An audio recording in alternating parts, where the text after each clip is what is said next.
On February 28th of 2021, I discovered this site. This site has been called by other researchers the Holy Grail of Bigfoot sites because of all of the structures, activity, vocalizations, and tree manipulations that I've discovered here. It is definitely unique in Bigfoot areas. The structures are a little bit different. The placement of the structures is a little bit different, but it is a unique place, and there's no way that I can do justice with it in any short time, and I have pretty much dedicated myself to researching this spot for the rest of my life. I have brought a couple of other researchers here, and they agree that there's so much going on here. It's not like anything that they are familiar with, but they do agree it is a unique site.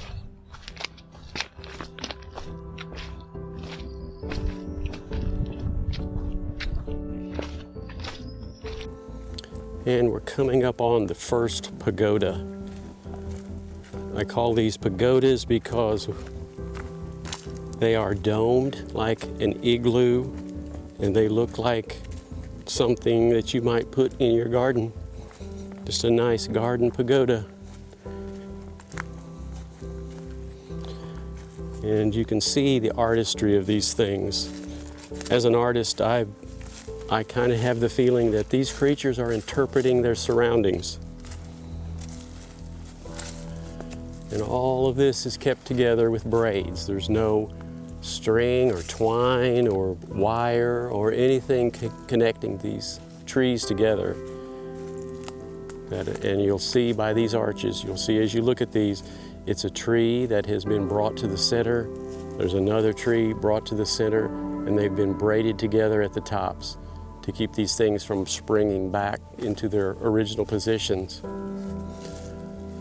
And all of this has been braided. I had a ranger come out, and she said that none of this is natural. You do not find this kind of thing in nature. And she is trained in forest dynamics, so she should know. She said that judging from the vertical growth that's coming off of some of these arches like this structure is between 3 and 5 years old.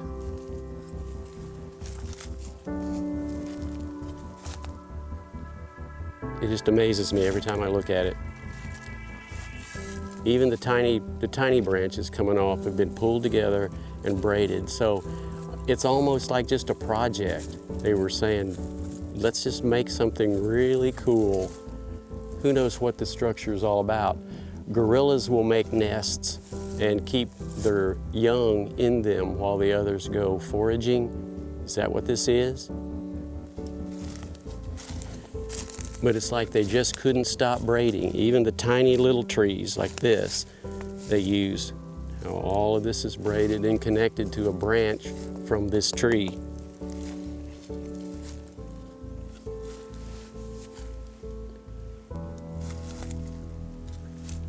And this is what's called a tree lean. For some reason, Bigfoot creatures like the roots of trees like this to be up. And you can see that the root of this tree has been jammed into the crotch here, and the top of the tree is jammed into the ground there. This is a fairly common thing in Bigfoot sites. These are markers. You will find these in association with pagodas. These are stones that have been placed between two saplings. These have been braided and twisted to keep that stone in position. At this site, there is this one, there is what's called a V-stack, and then there's another one of these that has failed. The stone has been pulled away. Why they didn't want that marker anymore, I don't know. There's a lot about this that I don't know. So many questions, looking for answers.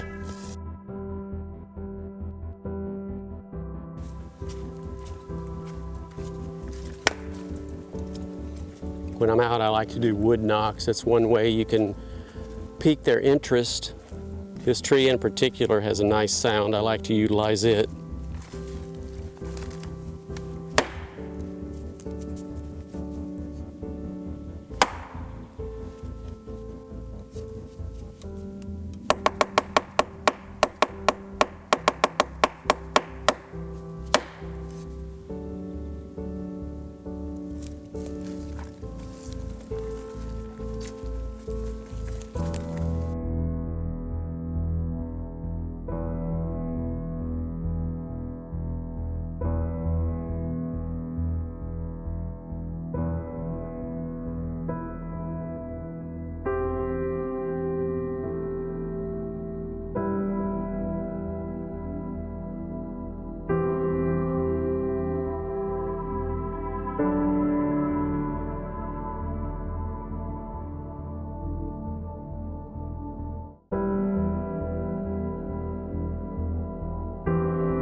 There's a lot about this that I don't know.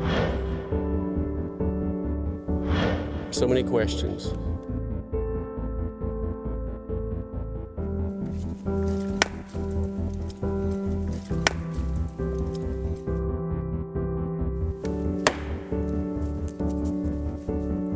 Looking for answers. Looking for answers. Looking for answers. Looking for answers.